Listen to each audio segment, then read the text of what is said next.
প্রিয় ভিউয়ার্স, আসসালামু আলাইকুম। আজকে আপনাদের সাথে শেয়ার করব আমাদের এলাকায় পবিত্র সোহাদায়ে কারবালার মাহফিলের কিছু অপূর্ব দৃশ্য। এই মাহফিলে উপস্থিত ছিলেন প্রিয় শায়েখ সৈয়দ হাসান আল আজহারি হুজুর। সবাই ভিডিওটি মনোযোগ সহকারে দেখুন।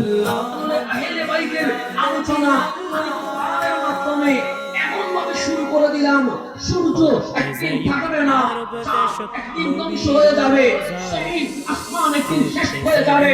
আরব দেশত নবীর রোজা এই আশার ফুরন হইব গরি মুনাজাত, এই আশার ফুরন হইব গরি মুনাজাত।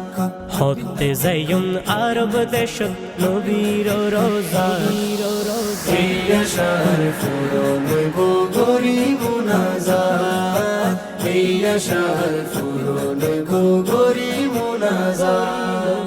আজকে এই পর্যন্ত। আসসালামু আলাইকুম। গরের জিয়ারত